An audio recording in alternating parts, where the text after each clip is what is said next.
व्याख्यामुद्रां करसरसिजै पुस्तकं शङ्खचक्रे बिभ्रद्भिन्नस्फटिकरुचिरे पुण्डरीके निषण्णः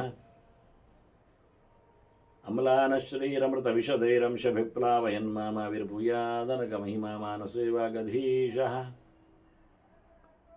नमस्ते प्राणेश प्रणतविभवायावनिमगाः नमस्वामिन् रामप्रियतमनमन् गुरुगुण नमस्तुभ्यं भीमप्रभरतमकृष्णेष्टभगवन् नमः श्रीमन्मध्वप्रदिश सुदर्शन्नो जय जय श्रीगुरुभ्यो नमः।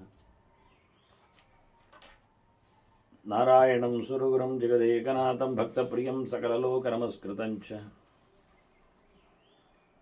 त्रैगुण्यवर्जितमजं विभुमाद्यमीशं वन्दे भुवग्रम् अमरासुरसिद्धवन्द्यं नारायणं नमस्कृत्य नरं चैव नरोत्तमं देवीं सरस्वतीं व्यासं ततो जयमुदीरये।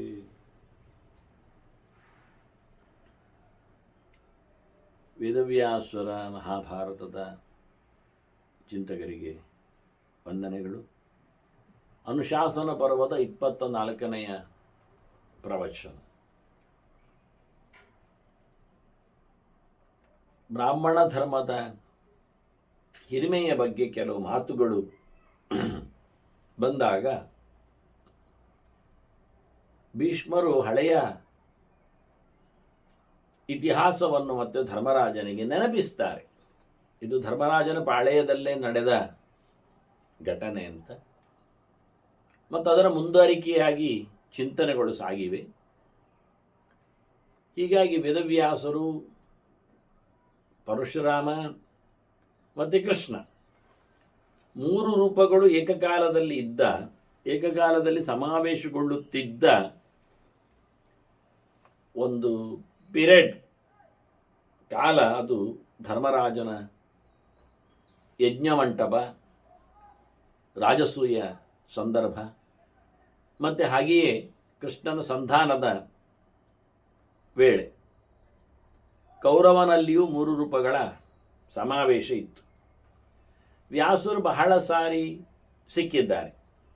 ಧೃತರಾಷ್ಟ್ರನಿಗೆ ಅಪ್ಪನಾಗಿ ಅನೇಕ ಬಾರಿ ಬೋಧನೆಯಲ್ಲಿ ವೇದವ್ಯಾಸರ ಪ್ರವೇಶ ಹಸ್ತಿನಪುರಕ್ಕೆ ಆಗಿತ್ತು.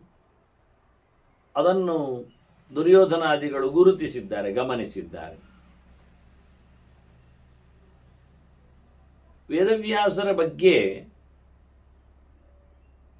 ಅದಾಗಲೇ ವ್ಯಾಸರು ಭೀಷ್ಮನ ಹಾಗೆ ಹಳೆಯರು. ಧೃತರಾಷ್ಟ್ರನಿಗೆ ಭೀಷ್ಮದ್ರೋಣರಂತೆ.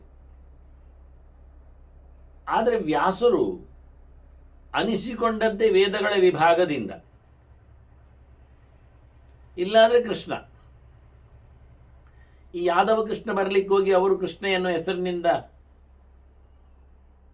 ಚಾಲ್ತಿಗೆ ಬರದ ಮುಂಚೆನೇ ವೇದವ್ಯಾಸರಾಗಿ ಅವರು ಗುರುತಿಸಲ್ಪಟ್ಟರು.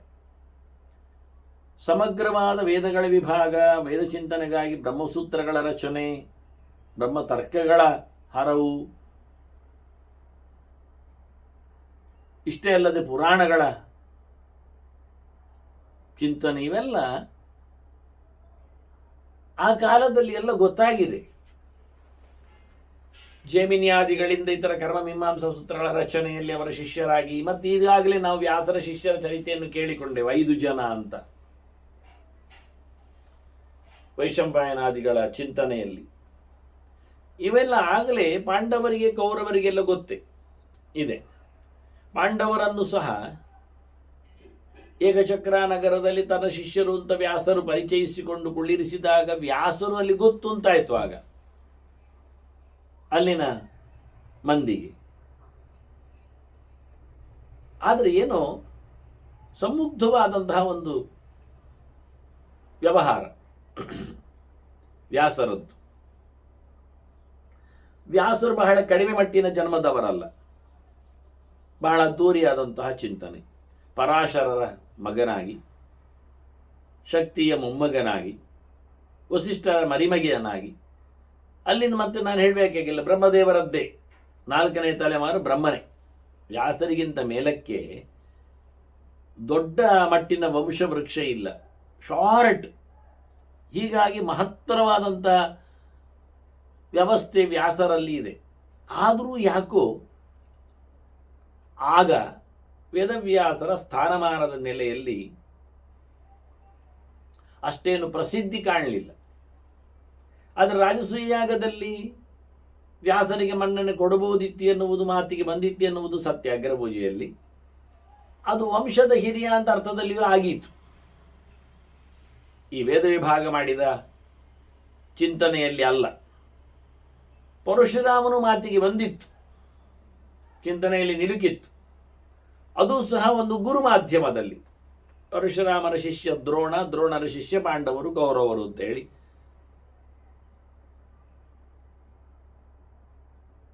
ಅಷ್ಟೇ ಅಲ್ಲದೆ ಪರಶುರಾಮ ಭೀಷ್ಮನಲ್ಲಿ ಬಹಳಷ್ಟು ವಿಶೇಷವಾದ ನಂಟನ್ನು ಪಡೆದವ, ಅಂಬೆಯೋಪಾಖ್ಯಾನದಲ್ಲಿ ಎಲ್ಲ. ಮತ್ತು ಭೀಷ್ಮರು ಖಾಸಾ ಶಿಷ್ಯರೇ ಅಲ್ವ, 100 ವರ್ಷದ್ದು.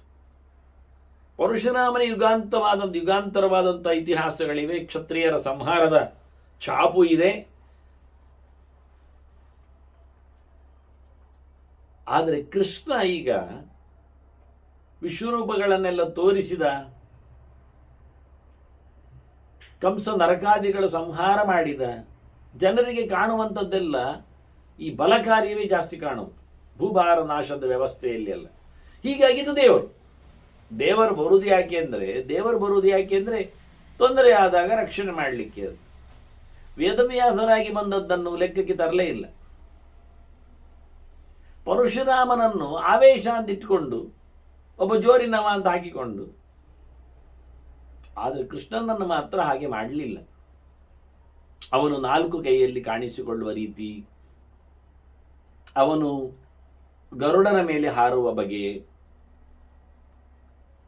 ಅವನು 16,000 ರೂಪಗಳಲ್ಲಿ ಇರುವ ಕತೆ, ದ್ವಾರಕೆಯ ನಿರ್ಮಾಣ, ವಿಶ್ವರೂಪದ ದರ್ಶನ, ಇವೆಲ್ಲ ಎದುರು ಬಂದಾಗ ಕೃಷ್ಣನ ದೇವತ್ವವು ಬಹಳ ಗಟ್ಟಿಯಾಗಿ ಜನರಲ್ಲಿ ಕೂತಿದೆ. ವಿರೋಧಿಸುವರು ಇರ್ತಾರೆ.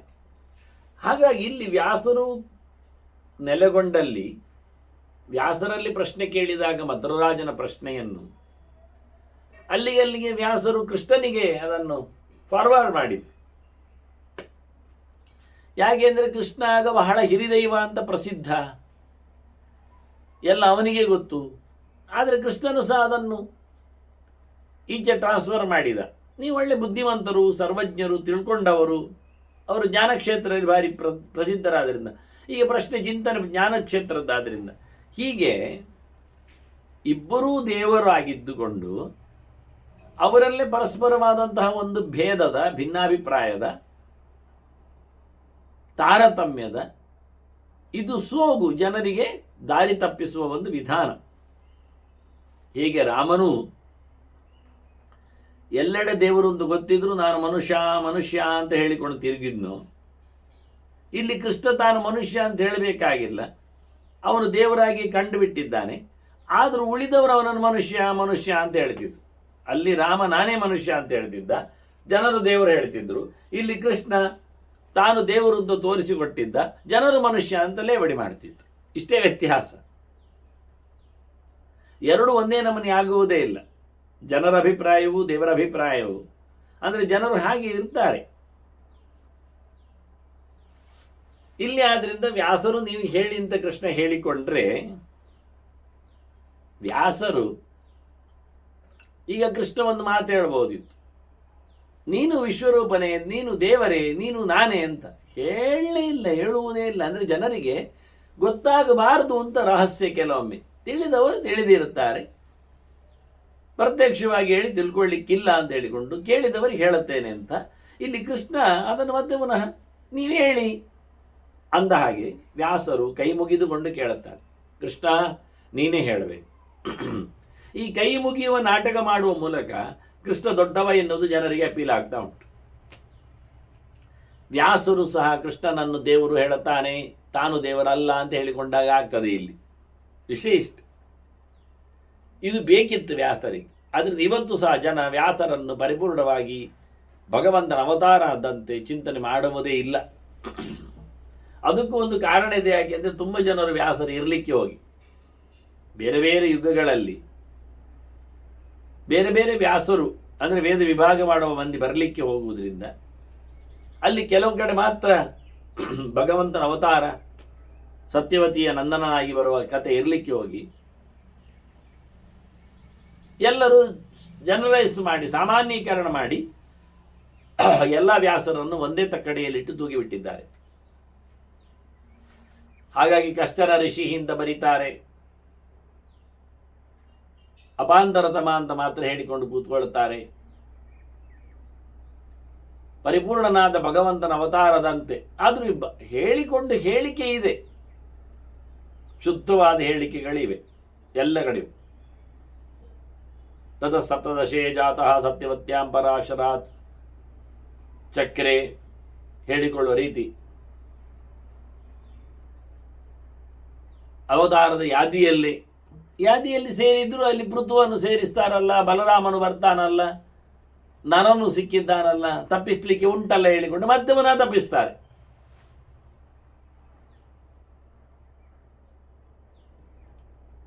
ಏಕೆಂದಲೇ ವ್ಯಾಸರ ಬಗ್ಗೆ ಮೋಹಕವಾದ ಮಾತುಗಳಿವೆ. ಆದ್ದರಿಂದ ಇಲ್ಲಿ ವ್ಯಾಸರು ಅದನ್ನು ದೃಢಗೊಳಿಸಲಿಕ್ಕೋಸ್ಕರ ಕೃಷ್ಣನಿಗೆ ಕೈ ಮುಗಿತಾ ಇದ್ದಾರೆ.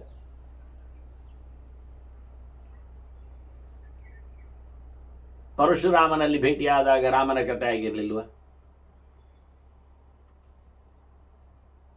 ಅದೇ ರೀತಿಯಾಗಿತ್ತು. ಹಾಗೆ ಪರಶುರಾಮನ ಭೇಟಿಯಲ್ಲಿ ರಾಮಕೃಷ್ಣರು ಮಾಡಲಿಲ್ವ? ಇದೇ ಬಲರಾಮಕೃಷ್ಣರು. ನಾನು ಯಾರು ಗೊತ್ತುಂಟಾ? ಗೋಮಂತದಲ್ಲಿ ಪರಶುರಾಮ ಇದ್ದಾಗ ಇವರು ಹೋಗಿ ಭೇಟಿ ಮಾಡಿ ಹೇಳುದು, ನಾವು ಯದುವಂಶದಲ್ಲಿ ಹುಟ್ಟಿ ಬಂದಿರತಕ್ಕಂಥ ಬಲರಾಮಕೃಷ್ಣರು, ನಿನಗೆ ಕಿವಿಗೆ ಕೇಳಿರ್ಬೋದು ನಮ್ಮ ವಿಷಯ ಹೇಳುದು. ಇದೆಲ್ಲ ನಾಟಕ.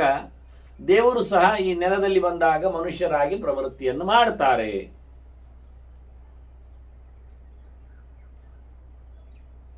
ನಾವು ಇದಾಗಲೇ ಶ್ವೇತದ್ವೀಪದ ನಾರಾಯಣನ ಬಗ್ಗೆ ಚಿಂತನೆ ಮಾಡಿದ್ದೆವು. ಆಗ ಬ್ರಹ್ಮದೇವ ಹೇಳಿದ್ದ, ನಾರಾಯಣನು ತಪಸ್ಸು ಮಾಡ್ತಾನೆ. ಯಾಕೆ? ಯಾರನ್ನು?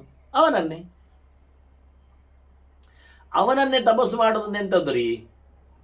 ಈಗ ನಾವು ನಾರಾಯಣ ನಾರಾಯಣ ನಾರಾಯಣ ಅಂತ ಹೇಳ್ತಾ ಇದ್ರೆ, ಜಪ ಮಾಡ್ತಾ ಇದ್ರೆ, ಅವನ ರೂಪ ಚಿಂತನೆ ಮಾಡ್ತಾ ಇದ್ರೆ ಅದು ಅವನಿಗೆ ಗೊತ್ತಾಗ್ತದೆ ತನ್ನನ್ನು ಕರಿತಾ ಇದ್ದಾರೆ, ರೂಪಚಿಂತನೆ ಮಾಡ್ತಾ ಇದ್ದಾರೆ ಅಂತ. ಹಾಗಾಗಿ ಅವನು ಕಾಣಿಸಿಕೊಳ್ತಾನೆ, ಇಲ್ಲ ಅವನ ಅಭೀಷ್ಟಗಳನ್ನು ನೆರವೇರಿಸ್ತಾನೆ. ಯಾತಕ್ಕೆ ಮಾಡ್ತಾ ಇದ್ದಾನೆ ಅಂತ. ಧನ್ವಂತರಿ ಜಪ ಮಾಡ್ತಾ ಇದ್ದ, ಯಾಕೆಂದ್ರೆ ಆರೋಗ್ಯವನ್ನು ವೃದ್ಧಿಸ್ತಾನೆ. ನಮ್ಮದೇನಿದ್ರು ಒಂದು 3-4 ಪ್ರಭೇದಗಳಲ್ಲಿ ಜಪ ಮುಗೀತದೆ. ಸಂಕಟ ಪರಿಹಾರಕ್ಕೋ, ಜ್ಞಾನ ವೈರಾಗ್ಯದ ಸಿದ್ಧಿಗೋ, ಮೋಕ್ಷಾದಿಗಳ ಪ್ರಾಪ್ತಿಗೋ, ಅರಿವಿನ ಚಿಂತನೆಯ ಸಾಮ್ರಾಜ್ಯದೆಡೆಗೋ. ಇದು ಯಾವುದೂ ಇಲ್ಲದ ನಾರಾಯಣನ ತಪಸ್ಸು. ಅವನು ನಾರಾಯಣ ಅಂತ ಹೇಳುವಂಥದ್ದು. ಆ ಗುಣಾನುಸಂಧಾನ ಮಾಡ್ತಾನೆ ಅಂದರೆ ತನ್ನನ್ನು ತಾನು ಏನು ಗುಣಾನುಸಂಧಾನ ಮಾಡುವುದು? ನಾನು ಯಾರೊಂದು ಗೊತ್ತುಂಟಲ್ಲ ಬಲ್ಲಿರೇನಯ್ಯ ಅಂತ ಹೇಳಿಕೊಂಡು ಮತ್ತೆ ಅವನಿಗೆ ಅನುಸಂಧಾನ ಮಾಡಲಿಕ್ಕೆ ಅದು ಮರೆಯುವಂತ ಇಲ್ಲಲ್ಲ, ನೆನಪುಂತ ಅಲ್ಲಲ್ಲ.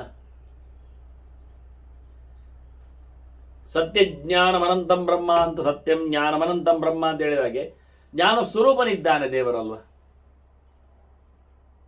ಅದು ಆಗಲಿಲ್ಲ. ಮತ್ತೆ ಅವನು ಹೇಳುವುದೇನನ್ನು ಅಂತ ಯಾಕೆ ಹೇಳುತ್ತಾನೆ? ನಾವು ನಮ್ಮ ನಾಮಸ್ಮರಣೆಯನ್ನು ನಾವಾದ ರಿಪಿಟೇಷನ್ ಮಾಡುತ್ತೇವ.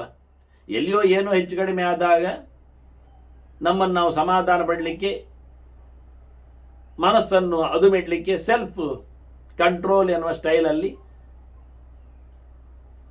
ಆನಂತರ ಆಟೋ ಸಜೆಷನ್ಸ್ ಎನ್ನುವ ನೆಲೆಯಲ್ಲಿ, ಸೆಲ್ಫ್ ಸಜೆಷನ್ಸ್ ಎನ್ನುವ ನೆಲೆಯಲ್ಲಿ ಯಾರು ಇಲ್ಲದೇ ಇದ್ದಲ್ಲಿ ಒಂದೊಮ್ಮೆ ಅದು ಸಹ ಹೆಸರು ಹೇಳಿ ಹೇಳುತ್ತೇವೆ, ಬೇಕಾದರೆ ಇಟ್ಟುಕೊಳ್ಳುವ.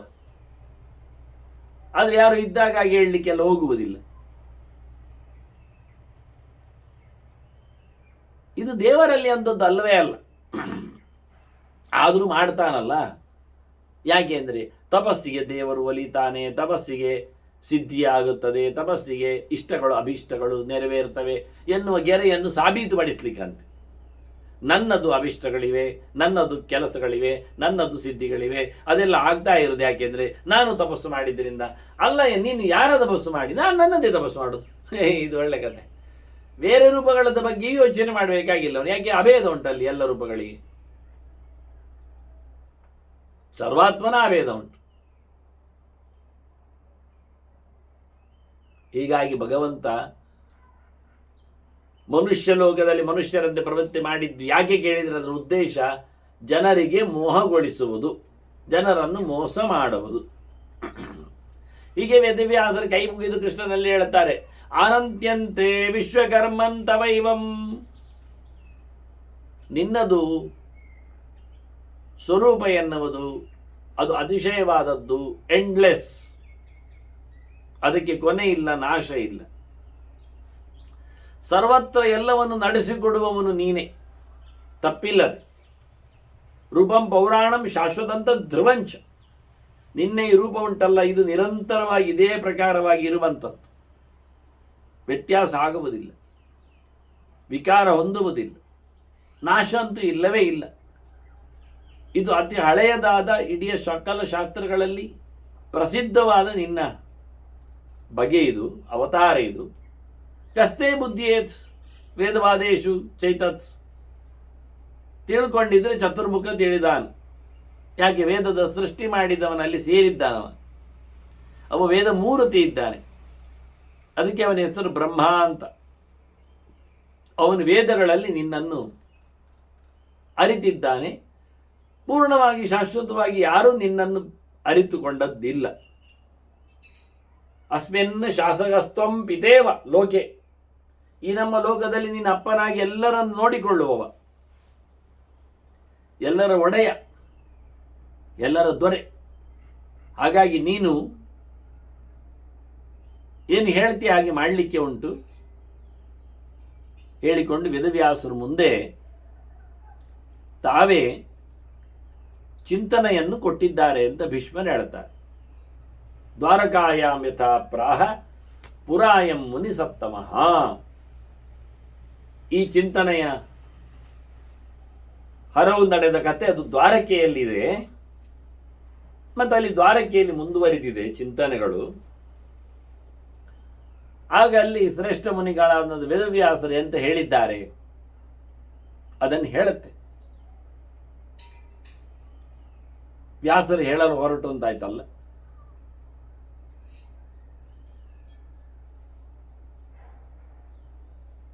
ಅದು ಕೃಷ್ಣನೇ ಹೇಳಿದ್ದ, ನನ್ನನ್ನು ಕೇಂದ್ರಿತವಾಗಿ ನೀನು ಹೇಳು ಅಂತ. ಅಲ್ಲೇ ಇದ್ದ ಕೃಷ್ಣನು ಮತ್ತೆ. ಹೀಗಾಗಿ ವ್ಯಾಸರು ಅಂತ ಹೇಳಿದ್ದಾರೆ ಅಲ್ಲಿ ಮದ್ರರಾಜನನ್ನು ಉದ್ದೇಶಿಸಿಕೊಂಡಾದಾಗ ಈ ಚಿಂತನೆ. ವೇದ ವಿಪ್ರಮಯತ್ವಂತು ವಾಸುದೇವಸ್ಯ ಶೃಣು. ವಸುದೇವನ ಮಗನಾದ ಕೃಷ್ಣ ಅವನು ವೇದ ಪ್ರಧಾನವಾಗಿ ವೇದದಲ್ಲಿ ವಾಚ್ಯ. ಅಷ್ಟೇ ಅಲ್ಲದೆ ವಿಪ್ರ ಪ್ರಧಾನವ, ಬ್ರಾಹ್ಮಣ ದೇವವ, ಅವರಿಗೆ ಬೇಕಾಗಿರತಕ್ಕಂಥ ಜ್ಞಾನವನ್ನು ಕರುಣಿಸಿಕೊಟ್ಟವ. ಅಂತಹ ಕೃಷ್ಣನ ಬಗ್ಗೆ ವೇದಮಯನಾದ ವಿಪ್ರಮಯನಾದ, ವೇದವಾಚ್ಯನಾಗಿ ವೇದಕ್ಕಿಂತ ಮಿಗಿಲಾಗಿ ಎನಿಸಿಕೊಂಡವ, ವಿಪ್ರರಿಂದ ಆರಾಧ್ಯನಾಗಿ ವಿಪ್ರರನ್ನು ರಕ್ಷಣೆ ಮಾಡುವವ, ಅವನ ಬಗ್ಗೆ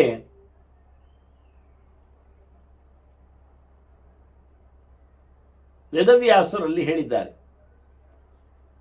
ಮದ್ರರಾಜನ ಪ್ರಶ್ನೆಯನ್ನು ಉದ್ದೇಶಿಸಿಕೊಂಡು ಮಾತಾಡಿದಾಗೆ, ಯೂಪಂ ವಿಷ್ಣುಂ ವಾಸುದೇವಂ ವಿಜಾನನ್ ಸರ್ವಾನ್ ವಿಪ್ರಾನ್ ಬೋಧತೆ ತತ್ವದರ್ಶಿ. ಎಲ್ಲ ಪ್ರಾಣಿಗಳನ್ನು ಯಜ್ಞಕ್ಕೆ ಸಂಬಂಧಿಸಿದಂತೆ ಯಜ್ಞದ ಸಂದರ್ಭದಲ್ಲಿ ಕಟ್ಟಿಡುವಂಥದ್ದು ಯೂಪದಲ್ಲಿ. ಬಹಳ ಪ್ರಕಾರದ ಯೂಪಗಳು, ಬಹಳ ಯೂಪಗಳು ಎಲ್ಲ ಇವೆ. ಅದನ್ನು ಕಳೆದ ಬಾರಿ ನಾವು ಕೇಳಿಕೊಂಡಿದ್ದೇವೆ.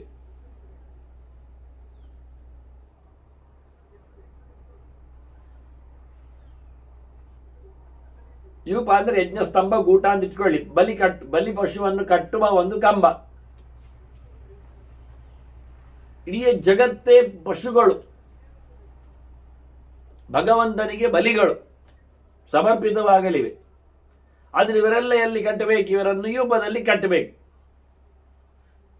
ಹಾಗಾದರೆ ಕಂಬ ಯಾರು? ವಿಷ್ಣು. ಇವನೇ ಕೃಷ್ಣ ಅಂತಾರೆ. ಇವನನ್ನೇ ಕಂಬವಾಗಿಸಿಕೊಂಡು ನಾವೆಲ್ಲ ಬಲಿಗಳಾಗಿ ಯಜ್ಞ ಸಮಾರಾಧನೆಯಲ್ಲಿ ಭಗವಂತನನ್ನು ಸಂತೃಪ್ತಿಗೊಳಿಸಬೇಕು ಮತ್ತು ಸುಖವನ್ನು ಉಣ್ಣಬೇಕು.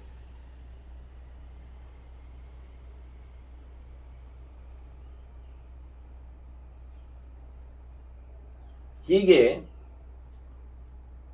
ವಿಷ್ಣುವನ್ನು ಕೇಂದ್ರಿತವಾಗಿ ಇಟ್ಟುಕೊಂಡು ವಿಷ್ಣುವೇ ವಾಸುದೇವನಾಗಿ ಕೃಷ್ಣನಾಗಿರುವಾಗ ಅವನನ್ನು ಚೆನ್ನಾಗಿ ತಿಳ್ಕೊಂಡ್ರೆ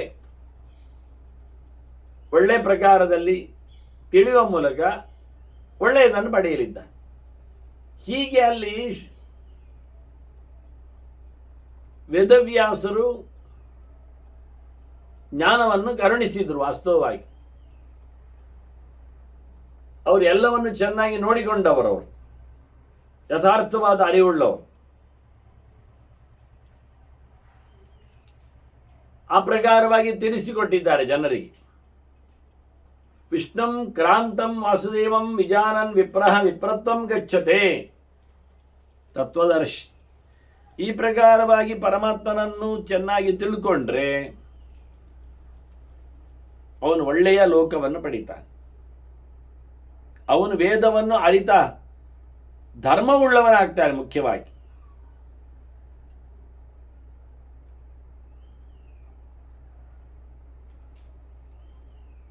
ದೇವರು ಇಡೀ ಜಗತ್ತನ್ನು ಆಕ್ರಮಿಸಿದವನು. ಆದ್ದರಿಂದ ಅವನು ಸರ್ವೋತ್ತಮತ್ವದಲ್ಲಿ ಯಾವುದೇ ಪ್ರಕಾರವಾದಂತಹ ಸಂಶಯ ಇಲ್ಲ. ಇದಂ ವಿಷ್ಣುನ ವಿಚಕ್ರಮೇ ತ್ರೇದಾನಿದತೆ ಪದಂ ಅಂತೇಳಿ ವೇದವೇ ಅವನ ಸ್ವರೂಪವನ್ನು ಬಣ್ಣಿಸಿದೆ.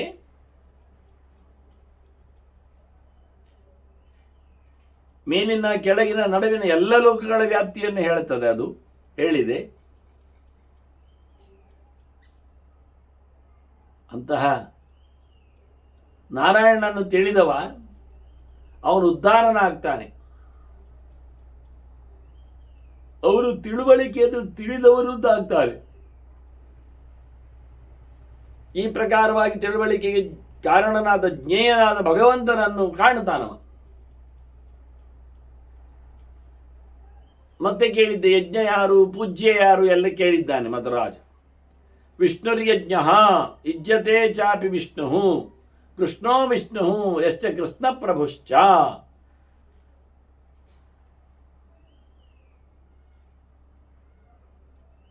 ಭಗವಂತ ಯಜ್ಞ ಇದ್ದಾನೆ. ಯಜ್ಞೋ ವೈ ವಿಷ್ಣು ಎನ್ನುವುದು ಅನೇಕ ಶ್ರುತಿಗಳು ಹೇಳಿದ ಮಾತುಗಳು. ಅದನ್ನಿಲ್ಲಿ ಕೇಳುವಾಗ ಯಾರು ಅಂತ ಕೇಳಿದಾಗ ಯಜ್ಞ ವಿಷ್ಣುವೇ ಇದ್ದಾನೆ.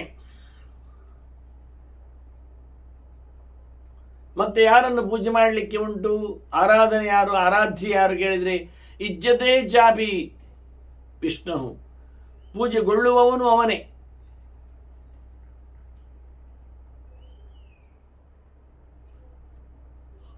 ಪೂಜೆಗೆ ಹೇಳಿದ ಮಾತುಗಳು ಪೂಜ್ಯನು ಎಲ್ಲ ಅಲ್ಲಿಗೆ ಸಂಬಂಧ. ನೀವು ಕೇಳಿದ್ದು ವಿಷ್ಣುವನ್ನಲ್ವ ಹೇಳಿದ್ದು, ಕೇಳಿದ್ದು ಕೃಷ್ಣೋ ವಿಷ್ಣು, ಕೃಷ್ಣನೇ ವಿಷ್ಣು, ವಿಷ್ಣುವೇ ಕೃಷ್ಣ ಬಂದದ್ದು. ಅದನ್ನು ಮುಂದುವರಿಕೆ ಹೀಗೆ ಅದೇ ಅರ್ಥದಲ್ಲಿ ಇರುವಂಥದ್ದು ಅಂತ ಹೇಳಿಬಿಡ್ತಾನೆ.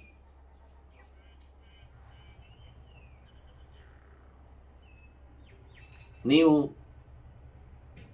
ಕಾಮ್ಯಕ್ಕಾಗಿ ಏನನ್ನು ಮಾಡಬಹುದು, ಆದರೆ ಪ್ರಧಾನವಾಗಿ ಶಾಸ್ತ್ರದ ಅರ್ಥದಲ್ಲಿ ವಿಷ್ಣು ಯಶ್ಚ ಕೃಷ್ಣ ಪ್ರಭುಶ್ಚ. ಮುಖ್ಯವಾಗಿ ಎಲ್ಲದರ ಯಜ್ಞಗಳ ಆರಾಧನೆಗಳ ಫಲಸ್ವಾಮಿಯಾಗಿ ನಿಂತವನಾದ್ರಿಂದ ಅದನ್ನು ಕೊಂಡುಕೊಳ್ಳುವವನು ಅವನೇ. ಅಹಂ ಈ ಸರ್ವಯಜ್ಞಾನ ಭೋಕ್ತಾ ಚ ಪ್ರಭುರೇವಚ ಹೇಳಿದ ಅದಕ್ಕೆ ಅವನು. ಅದು ವಿಷ್ಣು ಯಜ್ಞ ವಿಜಯದೇ ಚಾಪಿ ವಿಷ್ಣು ಕೃಷ್ಣೋ ವಿಷ್ಣು ಯಶ್ಚ ಕೃಷ್ಣ ಪ್ರಭುಶ್ಚ. ಈ ಕೃಷ್ಣನೇ ಎಲ್ಲದರ ಸ್ವಾಮಿಯು, ಎಲ್ಲ ಫಲವನ್ನು ನೀಡುವವನು, ಆರಾಧ್ಯನೂ ಆಗಿದ್ದ. ಕೃಷ್ಣ ವೇದಾಂಗಂ ವೇದವಾದಶ್ಚ ಕೃಷ್ಣ. ಇನ್ನು ವೇದ ಮಾತ್ರ ಅಲ್ಲದೆ ವೇದೈಶ್ಚ ಸರ್ವೈಹಿ ಅಹಮೇ ವೇದ್ಯ ಹೇಳಿದ್ದರಿಂದ ಸರ್ವಶಬ್ದವು ವೇದಕ್ಕೆ ಮಾತ್ರ ಸಂಬಂಧಿಸದೆ ವೇದಕ್ಕೆ ಸಂಬಂಧಿಸಿದ ಎಲ್ಲವೂ ಸರ್ವಾನಿಸ್ತದೆ. ವೇದಾಂಗಗಳು, ಉಪವೇದಗಳು, ಇತಿಹಾಸ ಪುರಾಣಗಳು ಆ ಪ್ರಕಾರದಲ್ಲಿ ಎಲ್ಲದರ ವಾಚ್ಯತ್ವ ದೇವರಲ್ಲಿ ಇರಲಿಕ್ಕೆ ಹೋಗಿ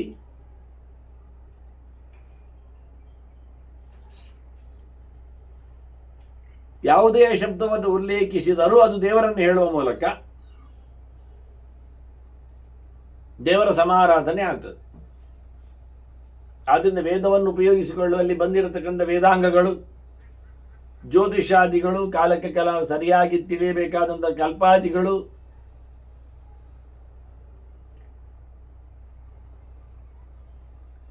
ಇವೆಲ್ಲವೂ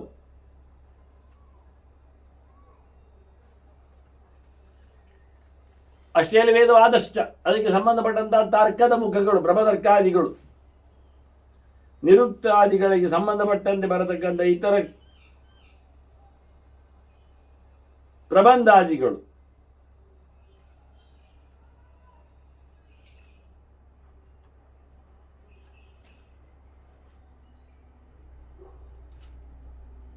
ಎಲ್ಲವೂ ಪರಮಮುಖ್ಯ ವೃತ್ತಿಯಿಂದ ಭಗವಂತನನ್ನೇ ಹೇಳುತ್ತದೆ. ಎಲ್ಲ ಒಕ್ಕರಳ ವೇದದ ವಾದವು ದೇವರೇ, ಅದರಲ್ಲಿಯೂ ಕೃಷ್ಣನನ್ನೇ ಹೇಳುವಂಥದ್ದು. ಅದಕ್ಕೆ ಕೃಷ್ಣ ಹೇಳಿದ್ದು ನಾನೇ ವೇದೇಶ ಸರ್ವೇ ಅಹಮೇ ವೇದ್ಯ ಅಂತ. ಹಾಗೆ ಏವನ್ ಜಾನನ್ ಬ್ರಾಹ್ಮಣ ಬ್ರಹ್ಮೇತ್, ಹೀಗೆ ತಿಳಿದವ ಅವನು ಬ್ರಹ್ಮಜ್ಞಾನಿ, ಅವನು ಭಗವಂತನಿಗೆ ಸಾಕ್ತಾನೆ ಈ ಜ್ಞಾನದಿಂದ. ಸ್ಥಾನಂ ಸರ್ವಂ ವೈಷ್ಣವಂ ಯಜ್ಞಮಾರ್ಗಿ, ಯಜ್ಞೋ ವೈ ವಿಷ್ಣು ಎನ್ನುವಂಥದ್ದಾದ್ದರಿಂದ ವಿಷ್ಣರ್ವೈ ಯಜ್ಞ ಅಂತೇಳಿ ಸುಮಾರು ಬ್ರಾಹ್ಮಣ ಅರಣ್ಯಕ್ಕೆ 100 ಗಟ್ಟಲೆಗಳು ಸಿಗ್ತದೆ. ನಾನು ನೋಡಿಟ್ಟಿದ್ದೇನೆ.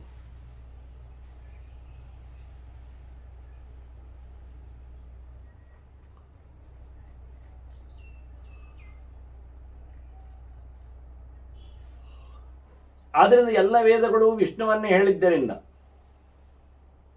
ಎಲ್ಲ ಮಾತುಗಳಲ್ಲಿ ಶಬ್ದಗಳಲ್ಲಿ ಪ್ರವಿಷ್ಟನಾದವನು ವಿಷ್ಣುವೇ. ಆದ್ದರಿಂದ ಎಲ್ಲ ಮಾತುಗಳ ಗುಣಗಳು ವಿಷ್ಣುವಿನಲ್ಲೇ ಪ್ರವೇಶಗೊಳ್ಳುವುದರಿಂದ ನಾಮಾನಿ ಸರ್ವಾಣಿ ಯಮ ವಿಶಂತಿ ನಮ್ಮ ವಿಷ್ಣು. ಆದ್ದರಿಂದ ಎಲ್ಲ ವೇದವಾದಗಳು ವೈಷ್ಣವವೇ. ಆದ್ದರಿಂದ ವೇದವನ್ನು ಹೇಳುವವರು ವೈಷ್ಣವರೇ ಆಗಬೇಕು. ವಿಷ್ಣುವಿನ ಪಾರಮ್ಯವನ್ನು ಒಪ್ಪಿರಬೇಕು, ಹೇಳಿರಬೇಕು, ತಿಳಿದಿರಬೇಕು. ಅದರಲ್ಲಿ ಇರುವ ವಾಕ್ಯ ವ್ಯವಸ್ಥೆ ಅದು.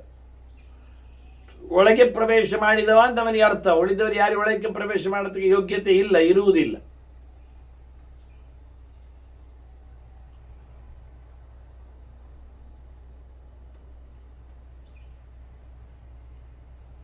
ಹೀಗೆ ಯೋಗ್ಯವಾಗಿ ಯಜ್ಞ ಮಾಡಿದವ, ವಿಷ್ಣು ಪಾರಮ್ಯವಾದಿಯಾಗಿಯವ ವಿಷ್ಣು ಲೋಕವನ್ನು ಪಡೆಯಲಿಕ್ಕಿದ್ದಾನೆ. ಯಜ್ಞ ಮಾರ್ಗದಲ್ಲಿ ಮಾಡತಕ್ಕಂಥ ಚಾತುರ್ಹೋತ್ರ ಆಗಲಿ, ಇವೆಲ್ಲವೂ ಸಹ ಸ್ಥಾನಂ ಸರ್ವಂ ವೈಷ್ಣವಂ ಯಜ್ಞಮಾರ್ಗೇ ಚಾತುರ್ಹೋತ್ರಂ ವೈಷ್ಣವಂ ಯತ್ರ ಕೃಷ್ಣ. ಆದ್ದರಿಂದ ಯಜ್ಞಯಾಗಗಳು ಎಲ್ಲ ಪ್ರಕಾರಗಳು, ವೇದವಾದಗಳು, ವೇದಕ್ಕೆ ಸಂಬಂಧಪಟ್ಟ ಅಂಗಾಂಗಗಳು ಇವೆಲ್ಲವೂ ಕೃಷ್ಣ ಕೇಂದ್ರಿತವಾಗಿ ಕೃಷ್ಣ ಪ್ರಧಾನವಾಗಿ ಇರುವುದರಿಂದ ಅಲ್ಲೆಲ್ಲ ಮಾಡೋದಕ್ಕೆ ಆರಾಧನೆಯಲ್ಲಿ ಕೃಷ್ಣನೇ ಆಗಿರ್ತಾನೆ. ಸ್ವಾಮಿಯಾಗಿ ಸಂಪತ್ತು ಕೊಡುವವನಾಗಿ, ಫಲವನ್ನು ಕೊಡುವವನಾಗಿದ್ದಾನೆ. ಸರ್ವೈ ಭಾವೈ ಇಜ್ಜತೆ ಸರ್ವಕಾಮೈ. ಅಲ್ಲ, ಬೇರೆ ಬೇರೆ ಬಯಕೆಗಳಿಗೆ ಬೇರೆ ಬೇರೆ ದೇವರನ್ನು ಬೇರೆ ಬೇರೆ ರೀತಿಯಿಂದ ಪೂಜೆ ಮಾಡಲಿಕ್ಕೆ ಉಂಟಲ್ಲ ಕೇಳಿದರೆ. ಅಕಾಮ ಸರ್ವಕಾಮೋ ಮೋಕ್ಷಕಾಮ ಉದಾರದಿ ತೀವ್ರೇಣ ಭಕ್ತಿಯೋಗ್ಯ ನಿಜೇತ ಪುರುಷಂ ಪರಂ ಹೇಳಿಕೊಂಡು ಎಲ್ಲ ಬಯಕೆಗಳಿದ್ದರೂ ಎಲ್ಲ ರೂಪಗಳಿಂದಲೂ ನೆಲೆಗೊಂಡ ಭಗವಂತನೇ ಇದ್ದಾನೆ.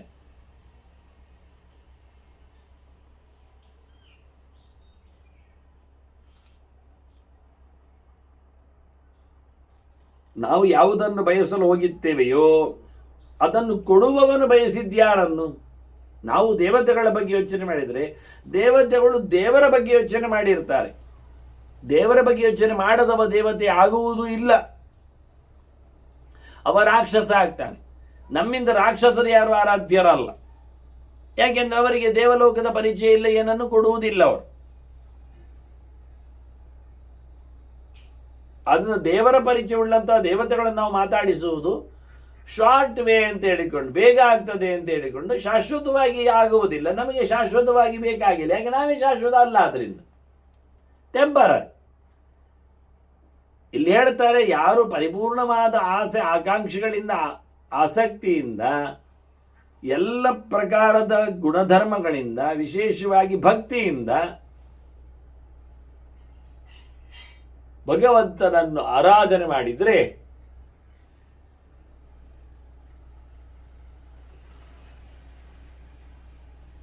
ಅಂತವರೆಲ್ಲರೂ ಪುಣ್ಯಾನ್ ಲೋಕಾನ್ ಬ್ರಾಹ್ಮಣ ಪ್ರಾಪ್ನುವಂತಿ, ಅವರು ಭಗವದೆಚ್ಚರ ಸಂಪನ್ನರಾಗಿ ಉತ್ತಮವಾದ ಪುಣ್ಯಲೋಕವನ್ನು ಪಡೀತಾರೆ.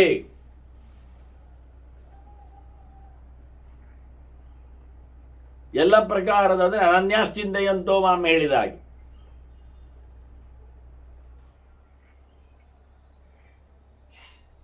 ಪೂರ್ಣವಾದ ಭಕ್ತಿಯಿಂದ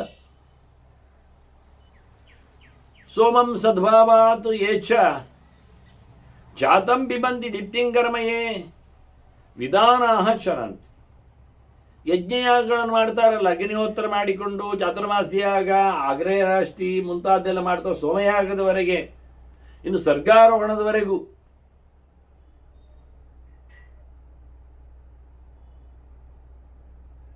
ಅಂತ ಸಂದರ್ಭದಲ್ಲಿಯೂ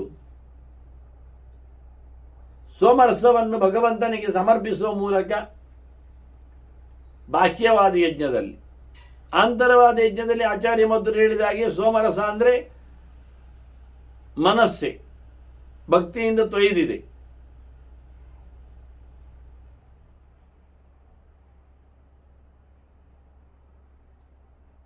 ಆ ಪ್ರಕಾರದಲ್ಲಿ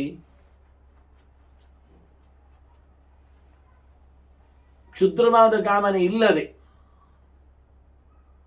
ಸೋಮಪಾನ ಸೋಮಯಾಗ ಇದು ಎಚ್ಚರದಲ್ಲಿ ಜ್ಞಾನದಿಂದ ಮಾಡುವಂಥದ್ದು. ವಿಧಾನ ದೇವರ ದೊಡ್ಡತನವನ್ನು ತಿಳ್ಕೊಂಡು ಆದರೂ ಕರ್ಮತಂತ್ರದಲ್ಲಿ ಭಗವಂತನ ಸಮಾರಾಧನೆ, ಉತ್ಕೃಷ್ಟವಾದ ಮನಸ್ಸನ್ನು ಭಕ್ತಿಯಿಂದ ಭಗವಂತನಿಗೆ ಸಮರ್ಪಿಸುವಂತೆಯೇ ಉತ್ಕೃಷ್ಟವಾದ ಮನಸ್ಸಿನಲ್ಲಿ ಹೊರಗಿನ ಬಾಹ್ಯವಾದಂಥ ಕರಣಗಳಲ್ಲಿ ಸೋಮಗಳನ್ನು ಸಂಚರಣೆ ಮಾಡಿಕೊಂಡು ಸಮರ್ಪಿಸುವರು. ಇಂಥವರು ತಿಳಿದವರು ಉತ್ತಮವಾದ ಲೋಕವನ್ನು ಪಡೆಯುತ್ತಾರೆ. ಏಕಾಂತಮಿಷ್ಟಂ ಚಿಂತೆಯಂತೋ ದಿವಿಸ್ತಾಹ ತವೇ ತ್ಯಾಗಂ ಪ್ರಾಪ್ನುವಂತಿ ಪ್ರತಿಜ್ಞಾ. ಪ್ರತಿ ವಿಷಯದಲ್ಲಿ ಎಚ್ಚರವಾಗಿ ನಡೆದುಕೊಂಡವರು, ಅವರು ಎಲ್ಲಕ್ಕಿಂತ ಮಿಗಿಲಾದ ಭಗವಂತನನ್ನು ಇಷ್ಟನನ್ನಾಗಿ ಚಿಂತನೆ ಮಾಡ್ತಾ ಸ್ವರ್ಗದಲ್ಲಿದ್ದವರು, ಅಮರರಾದವರು, ದೇವತೆಗಳೂ ಅವರು ಈ ಲೋಕವನ್ನು ಬಿಡಲಿಕ್ಕಿದ್ದಾರೆ, ಶಾಶ್ವತವಾದ ಲೋಕದೆಡೆಗೆ ಭಗವಂತನೆಡೆಗೆ ತೆರಳಲಿದ್ದಾರೆ.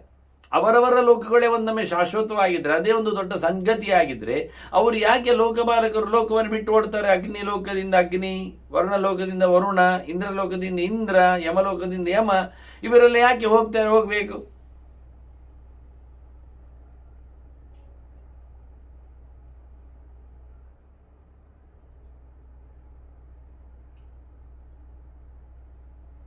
ಆದ್ದರಿಂದ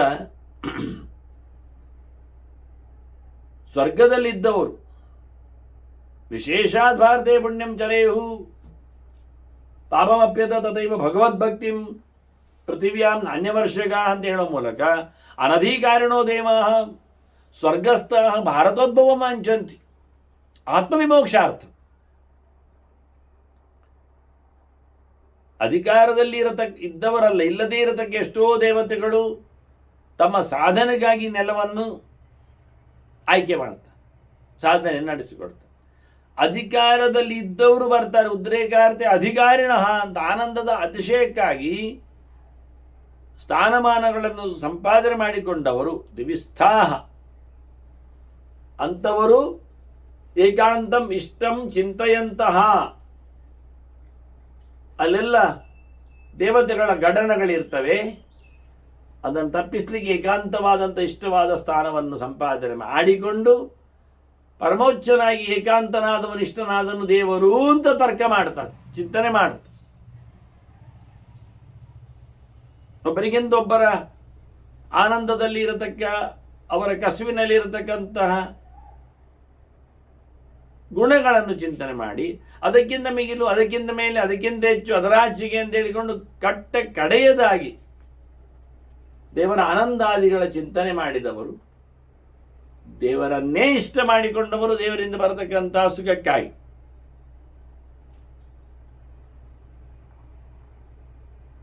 ಅವರು ಎಲ್ಲವನ್ನು ತೊರಿತಾರೆ, ತಮ್ಮ ದೇಹವನ್ನು ತೊರಿತಾರೆ, ತಮ್ಮ ದೇಶವನ್ನು ತೊರಿತಾರೆ, ದೇವರೆಡೆಗೆ ಸಾಕ್ತಾರೆ. ಹಾಗಾಗಿ ಅವರಿಗೆ ಪ್ರತಿಯೊಂದು ಅರಿವಿದೆ, ಪ್ರತಿ ವ್ಯಕ್ತಿಯ ಅರಿವಿದೆ, ಗುಣಲಕ್ಷಣಗಳ ತಾರತಮ್ಯಗಳ ಬಗ್ಗೆ ಚಿಂತನೆಯನ್ನು ಮಾಡಿದವರು. ಒಮಿತ್ಯೇತಧ್ಯಾಯಮಾನಃ ನಗಚ್ಚೇ ದುರ್ಗಂ ಬಂಧಾನಂ ಭಾವಕರ್ಮಾಭಿ ವಿಪ್ರಹ. ಭಗವಂತನನ್ನು ಪ್ರಣವದ ಮಾಧ್ಯಮದಲ್ಲಿ ಚಿಂತನೆ ಮಾಡುವವರು, ದೇವರ ಹೆಸರೇ ಪ್ರಣವ ಅಲ್ವ, ಓಂ ಅಂತ ದೇವರೇ ಹೇಳಿಕೊಂಡದ್ದು ಅದನ್ನು.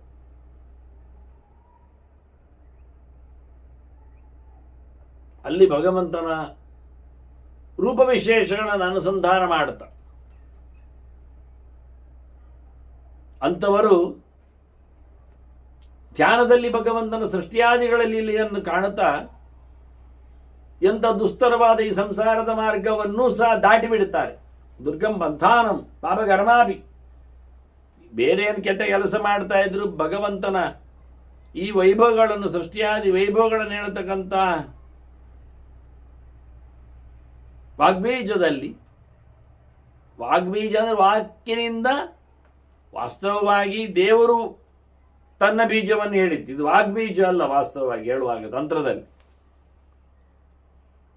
ಆದರೆ ಅವನೇ ಹೇಳಿಕೊಂಡಿದ್ದಾನೆ ವಾಚಕ ಪ್ರಣವೋ ಮಮ ಅಂತ.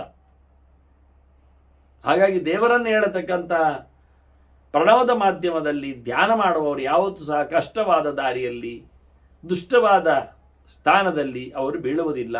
ತಪ್ಪು ಮಾಡಿದ್ದರೂ ಅವರೆಲ್ಲವೂ ಕೃಷ್ಣಾರ್ಪಣ ಅಂತ ಹೇಳುವ ಮೂಲಕ ಸರ್ವಂ ಕೃಷ್ಣಂ ವಾಸುದೇವಂ ಹಿ ವಿಪ್ರಾಹ, ತಾವು ಮಾಡತಕ್ಕಂಥ ಓಮಿತ್ಯಧ್ವರ್ಯ ಪ್ರತಿಗೃಣಾದಿ, ಓಮಿತಿ ಬ್ರಹ್ಮ ಪ್ರಸೌತಿ, ಓಮಿತ್ಯತ್ ಅನುಶಾಸ್ಮಃ ಹೇಳಿಕೊಂಡು ಪ್ರಣವನ ಇಟ್ಟುಕೊಂಡು ಯಾವ ಪ್ರಕಾರದಲ್ಲಿ ಓಮಿತಿ ಇದಂ ಸರ್ವಂ ಅಂತ ಯಜ್ಞಗಳಲ್ಲಿ ಎಲ್ಲ ಕಡೆಯಲ್ಲಿ ಓಂ ಓಂ ಅಂತ ಹೇಳಿಕೊಂಡೆ ಆಯಿತು ಅಂತ ಹೇಳಿಕೊಳ್ಳಿ ಓಂ, ಆಹುತ್ಯಾದಿಗಳಲ್ಲಿಯೂ ಹಾಗೆ, ಮಂತ್ರಗಳ ಆದ್ಯಂತದಲ್ಲಿಯೂ ಹಾಗೆ. ಹೀಗೆ ಪ್ರತಿಯೊಂದು ಪದಾರ್ಥದಲ್ಲಿಯೂ ಕೃಷ್ಣನ ಅಸ್ತಿತ್ವವನ್ನು ಕಂಡವರು. ಯಜ್ಞಯಾಗದಲ್ಲಿ ಆಜ್ಯ ಆಗಲಿ ಅಂದರೆ ತುಪ್ಪ, ಅದರಂತೆ ಸುರುಕ್ಸುರುವಗಳು ಆಜ್ಯಾಹುತಿಯನ್ನು ಕೊಡತಕ್ಕ ವಸ್ತುಗಳು, ಇನ್ನು ಆಜ್ಯವನ್ನು ಶೇಖರಿಸಿಕೊಂಡತಕ್ಕಂಥ ಪಾತ್ರೆಗಳು, ಕುಂಡಗಳು, ದರ್ಬೆ, ಸಮಿದೆ, ಅಜಿನ, ದಂಡ, ಕಮಂಡಲು,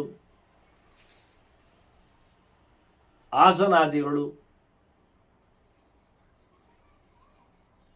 ಇವೆಲ್ಲವೂ ಭಗವಂತನ ವಿಶೇಷವಾದ ಸನ್ನಿಧಾನಕ್ಕೆ ಪಾತ್ರಗಳಾಗಿ, ಆ ಪದಗಳಿಂದ ಭಗವಂತನ ವಿಶೇಷ ಗುಣಧರ್ಮಗಳು ವಾಚ್ಯವಾಗಿ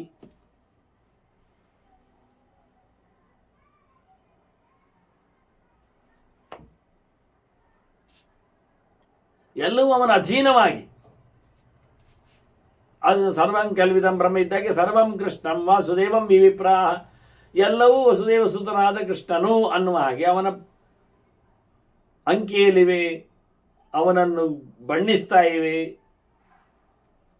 ಅವನನ್ನು ಹೊತ್ತುಕೊಂಡಿವೆ ಪ್ರತೀಕಗಳಾಗಿ ಎನ್ನುವ ಚಿಂತನೆಯ ನೆರಳಿನಲ್ಲಿ ಅವರು ಕೃತ್ವ ಧ್ಯಾನಂ ದುರ್ಗತಿನ್ನ ಪ್ರಯಾಂತಿ, ಎಂದೂ ಸಹ ಅಧೋಗತಿಯನ್ನು ಪಡೆಯುವುದಿಲ್ಲ. ಅವರು ಮಾಡತಕ್ಕಂಥ ಕರ್ಮಾಂಗಗಳಲ್ಲಿ ಪುಷ್ಟಿಕರ್ಮ, ಶಾಂತಿಕರ್ಮ ಅಂತ ಎರಡು ಪ್ರಕಾರ ಇರ್ತದೆ. ಶಾಂತ್ಯರ್ಥಂ ಪುಷ್ಟ್ಯರ್ಥಂ ಅಂತ ಹೇಳಿಕೊಳ್ಳಿಕೊಟ್ಟು, ಹಾಗೆಯೇ ಶಾಂತಿಕರ್ಮ ಬೇರೆ, ಪುಷ್ಟಿಕರ್ಮ ಬೇಡ.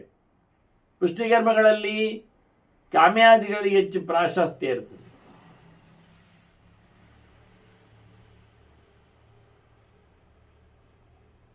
ಹಾಗೆ ಪುಷ್ಟಿಕರ್ಮದಲ್ಲಿ, ಶಾಂತಿಕರ್ಮದಲ್ಲಿ ಎರಡರಲ್ಲಿಯೂ ಪ್ರಾಯಶ್ಚಿತ್ತಗಳ ವಿಧಾನಗಳಲ್ಲಿ ಅಲ್ಲ, ಅಭ್ಯುದಯ ಆಗಲಿಕ್ಕೆ ಅಭ್ಯುದಯ ಮಾಡಲಿಕ್ಕೆ, ಸಮಾಧಾನ ಆಗಲಿಕ್ಕೆ ಶಾಂತಿಕರ್ಮ, ಅಭ್ಯುದಯ ಆಗಲಿಕ್ಕೆ ಪುಷ್ಟಿಕರ್ಮ.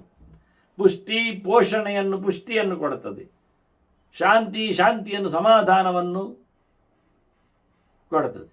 ಏನೋ ಅವುಗಳ ಆದಕ್ಕೆ ಮಾಡುವಂಥದ್ದು ಶಾಂತಿಕರ್ಮ, ಏನು ಬೇಕು ಅಂತ ನಡೆಸುವಂಥದ್ದು ಪುಷ್ಟಿಕರ್ಮ. ಸಾಮಾನ್ಯವಾಗಿ ಸ್ಥೂಲವಾಗಿ ನೋಡಿಕೊಂಡು ತನ್ನ ವೈಯಕ್ತಿಕವಾದಂಥ ಸಾಧನೆಯಲ್ಲಿ ಶಾಂತಿಕರ್ಮಗಳ ಪ್ರಾಬಲ್ಯ, ಸಮಷ್ಟಿಗಳ ಹಿತದೃಷ್ಟಿಯಿಂದ ನಡೆಸುವಲ್ಲಿ ಪೌಷ್ಟಿಕ ಕರ್ಮಗಳ ಬೆಳವಣಿಗೆ.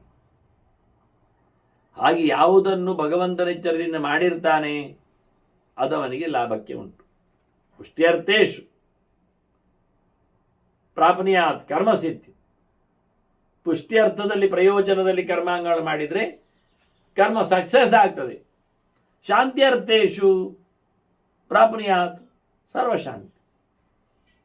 ಶಾಂತಿ ಸಮಾಧಾನಕ್ಕಾಗಿ ಮಾಡಿಕೊಂಡ್ರೆ ಅದು ನಮಗೆ ಶಾಂತಿಯನ್ನು ಕೊಡುತ್ತೆ. ಈ ರೀತಿಯಾಗಿ ಎರಡು ಪ್ರಕಾರದಲ್ಲಿಯೂ ಕೃಷ್ಣನ ಚಿಂತನೆಯನ್ನು ಉಲ್ಲೇಖ ಮಾಡುತ್ತೆ. ಮುಖ್ಯವಾದಿ ಕರ್ಮದಲ್ಲಿ ಬರುವಂಥದ್ದು ಕೃಷ್ಣನ ಎಚ್ಚರಿಕೆಯಲ್ಲಿ ಆಗಿರತಕ್ಕಂಥ ನಂಬಿಕೆಯಲ್ಲಿನ ಶ್ರದ್ಧೆ. ಅದನ್ನು ಶ್ರದ್ಧಾಭೂತಃ ಸರ್ವಯಜ್ಞೇಶು ಯೋಗ್ಯ. ಶುದ್ಧವಾದ ಶ್ರದ್ಧೆಯನ್ನು ಯಾರು ಹೊತ್ತುಕೊಂಡಿರ್ತಾನೆ ಅವನು ಎಲ್ಲ ಪ್ರಕಾರದ ದೇವರ ಸಮಾರಾಧನೆಯಲ್ಲಿಯೂ ಯೋಗ್ಯರಾದ ಪಾತ್ರನೂ ಆಗ್ತಾನೆ. ನಂಬಿಕೆಯೇ ಇಲ್ಲದೆಯೇ ಮಾಡುವವರು ಇದ್ದಾರೆ ಕರ್ಮಾಂಗಗಳನ್ನು.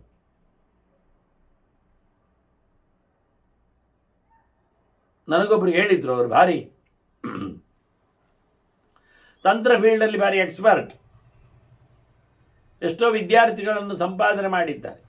ಆದರೆ ಅವರು ಹೇಳುವುದು, ಇಲ್ಲಿ ಯಾವುದೂ ನನಗೆ ಪ್ರಸ್ತುತ ಅಲ್ಲ, ನಾನು ತಂತ್ರಾಂಶಗಳನ್ನು ಕಲಿತಿದ್ದೇನೆ, ಅದನ್ನಿಲ್ಲಿ ಹಾಕಿ ತೋರಿಸ್ತೇನೆ.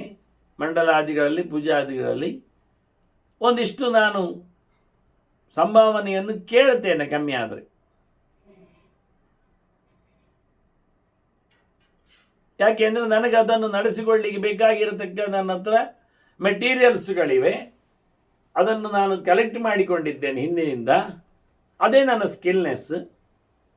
ಅದಕ್ಕೆ ನಾನು ಕೇಳ್ತೇನೆ, ಚಾರ್ಜ್ ಮಾಡ್ತೇನೆ. ಅದು ದಕ್ಷಿಣೆ ಅಲ್ಲ, ಚಾರ್ಜ್. ಮತ್ತೆ ನನಗೆ ಕರ್ಮದ ಬಗ್ಗೆ ಏನು ನನಗೆ ನಿಲುಮೆ ಇಲ್ಲ. ಪೂಜೆ ಮಾಡಬೇಕು, ಮಾಡೋದು, ಮುಗಿದಷ್ಟು.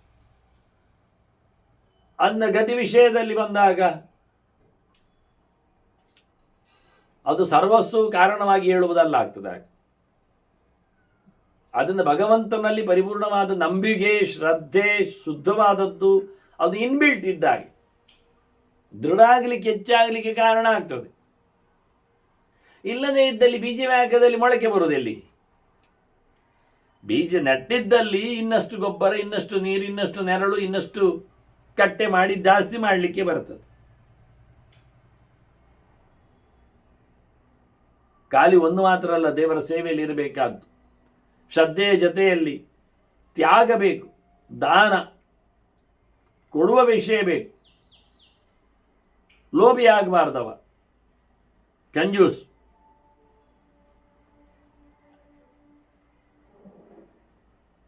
ಮತ್ತು ಅದರೊಟ್ಟಿಗೆ ನಿರ್ವೃತಿ, ಸಂತೋಷ, ತುಷ್ಟಿ, ಆರಾಮವಾಗಿ ಬೇಕುಗಳ ಬೆನ್ನ ಹಿಂದೆ ಹೋಗಿ ತ್ಯಾಗ ಮಾಡದೇ ಇದ್ದಾಗ ಲೋಭಿ ಆಗುವಂತೆ,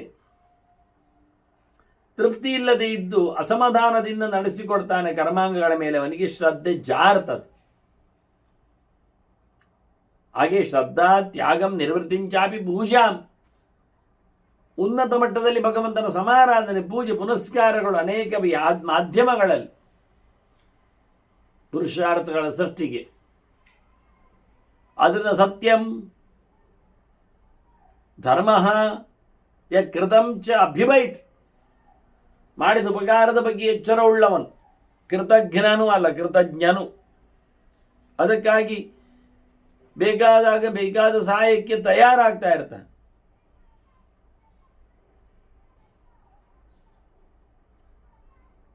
ಇನ್ಯಾರಿಗೂ ಅನ್ನುವ ಮೂಲಕವೂ ಮಾಡಿದವರೇ ಮಾಡಲಿಕ್ಕೆ ಸಿಗುವುದಿಲ್ಲ.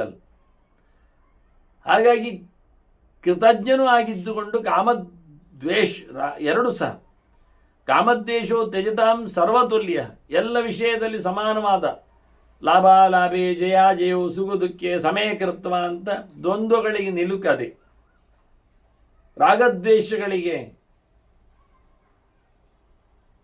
ತಾನು ಬಲಿಯಾಗದೆ ಅವುಗಳನ್ನು ಬಲಿ ಕೊಟ್ಟು ಯಾರಿದ್ದಾನೆ ಅವನು ಎಲ್ಲ ಯಜ್ಞಗಳಿಗೂ ಯೋಗ್ಯನಾಗ್ತಾನೆ, ಯೋಗ್ಯತೆ ಉಳ್ಳವನಾಗ್ತಾನೆ. ಯಜ್ಞದಲ್ಲಿನ ಒಂದು ನಿಯಮ ಏನು ಕೇಳಿದರೆ, ಮಾಡಿದ್ದರಿಂದ ಯಾರಿಗೂ ಹಿಂಸೆ ಆಗಬಾರದು. ನೋಡಿ, ಇವನದ್ದು, ಜರಾಸಂಧನದ್ದು ಮನುಷ್ಯಯಾಗ ಶಿವಯಾಗಕ್ಕೆ ಹೋಗಿ ಅವತ್ತಿನ ಕಾಲದ 20,800 ರಾಜರು ಕುಮಾರರು ಬಂದಿಗಳಾಗಿತ್ತು. ಆದ್ರಿಂದ ಯಸ್ಮಿನ್ ಯಜ್ಞ ಸರ್ವಭೂತ ಪ್ರಹೃಷ್ಟ, ಯಜ್ಞ ಅಂದಾಗ ಎಲ್ಲರಿಗೂ ಖುಷಿಯಾಗಿರಬೇಕು ಅಂತ ಯಜಮಾನ ಮಾತ್ರ ಅಲ್ಲೇ ಹೇಳಿದ್ದಿಲ್ಲಿ. ನಿರ್ವೃತ್ತಿ ಮೇಳೋ ಮೂಲಕ ಖುಷಿ ಆಯ್ತಾ, ಮಾಡಿ ಆಯ್ತಲ್ಲ, ಖುಷಿ ಆಯ್ತಾ ಅಂತ. ಹಾಗೆ ನಾ ಖುಷಿಯಲ್ಲಿ ಮಾಡಿದಾಗಲ್ಲ, ಇಡೀ ಜಗತ್ತು ಸಂಭ್ರಮಿಸಬೇಕು. ಮತ್ತೆ ನೀವು ಬಲಿ ಕೊಡುವುದಿಲ್ವಾ ಪ್ರಾಣಿಯನ್ನು? ಅಲ್ಲ, ಪ್ರಾಣಿ ಬಲಿ ಕೊಡುವಾಗಲೂ ಪ್ರಾಣಿಗೆ ನಾವು ಸ್ವರ್ಗವನ್ನು ಕೊಡ್ತೇವೆ ಹೇಳಿಕೊಂಡು ಅದರ ಒಪ್ಪಿಗೆಯನ್ನು ಪಡೆದು ಅದು ಖುಷಿಯಲ್ಲಿ ನೀವು ಕಾಡಿಗೆ ಹೋಗಿ ಪ್ರಾಣಿ ಹತ್ರ ಕೇಳಿ, ಯಜ್ಞಕ್ಕಾದರೆ ನಾನು ಬರ್ತೇನೆ, ಯಜ್ಞಕ್ಕಾದರೆ ನಾನು ಬರ್ತೇನೆ ಅಂತ ಹೇಳಿಕೊಳ್ತಾರೆ, ಸ್ಯಾಕ್ರಿಫೈಸ್ ಮಾಡ್ತಾರೆ ಅವರು. ಹೇಗೆ ಸುಮ್ಮನೆ ಯಾವುದೋ ಕ್ರೂರ ಮೃಗದ ಬಾಯಿಗೆ ಬಿದ್ದು ಹೆದರಿ ಸಾಯುವುದಕ್ಕಿಂತ ಆತ್ಮಾರ್ಪಣೆ ಮಾಡಿಕೊಳ್ಳುವ ಯಜ್ಞಕ್ಕಾಗಿ, ದೇವರಿಗಾಗಿ ಬರ್ತೇವೆ ಅಂತ.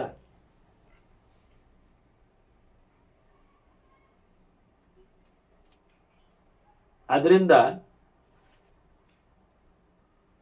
ಎಲ್ಲರಿಗೂ ಖುಷಿಯಾಗುವಂತಿರಬೇಕಾದ್ದು ಯಜ್ಞದ ಲಕ್ಷಣ.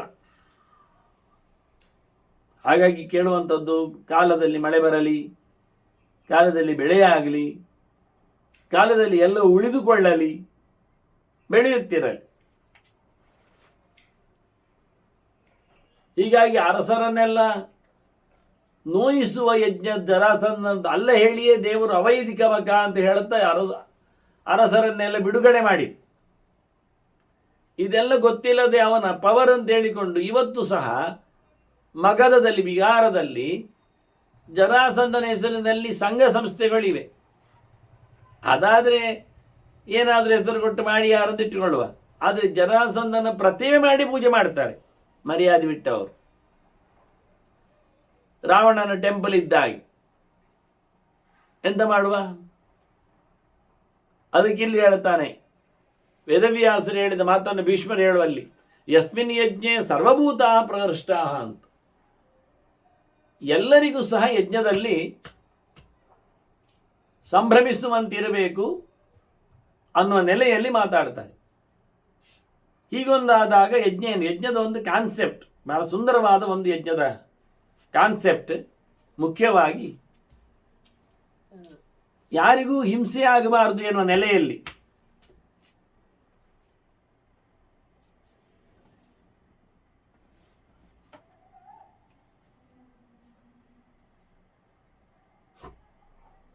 ಹಾಗೆಯೇ ಯಜ್ಞದ ಮತ್ತೊಂದು ಮುಖ, ಸರ್ವೇಚಾರಂಭ ಶಾಸ್ತ್ರದೃಷ್ಟ ಪ್ರವರ್ತ. ಯಜ್ಞ ಎಲ್ಲ ಸರಿ ಇರಬೇಕು. ಮತ್ತೆ ನಮಗಿಷ್ಟ ಬಂದಂತೆ ಮಾಡುವುದಲ್ಲ. ಮತ್ತೆ ಅದನ್ನು ನಡೆಸುವಾಗ ಕದ್ದು ತಂದ ಪದಾರ್ಥಗಳೆಲ್ಲ ಧರ್ಮೈರರ್ಥೈಹಿ ಏಜಂತೆ, ಸಾಧ್ಯವಾದಷ್ಟು ಧಾರ್ಮಿಕವಾದ ಚೌಕಟ್ಟಿನಲ್ಲಿ ಯಜ್ಞಯಾಗಗಳಾಗಬೇಕು. ಅಂಥವರು ಧ್ರುವಂತೆ ಭೂತಾತ್ಮಾನಃ ಧರ್ಮಮೇಕಂ ಭಜಂತೆ. ಅಂಥವರು ಭಗವಂತನ ಧರ್ಮವನ್ನು ಆಶ್ರಯಿಸಿದಂತೆ ಆಗಿ ಅವರು ಯೋಗ್ಯರಾಗ್ತಾರೆ, ಸಂತೋಷವನ್ನು ಪಡಿತಾರೆ. ಹೀಗಾಗಿ ಯಜ್ಞದಲ್ಲಿ ಬರತಕ್ಕಂಥ ಚಿಂತನೆಯನ್ನು ಕೊಡಮಾಡಿದ್ದಾರೆ. ಅದರಲ್ಲಿ ಯಜ್ಞಕ್ಕೆ ಬೇಕಾಗಿರತಕ್ಕಂಥ ಆರಂಭದ ಮಾತು ಪ್ರಣವ ಬಂದಿತ್ತು, ಓಂಕಾರ. ಅದನ್ನು ಇಲ್ಲಿ ಬಹಳ ಚಂದವಾಗಿ ಹೇಳ್ತಾರೆ. ಏಕಾಕ್ಷರಂ ದ್ವಕ್ಷರಂ ಏಕನಾಮ. ಒಂದಕ್ಷರ ಅಂದರೆ ಆ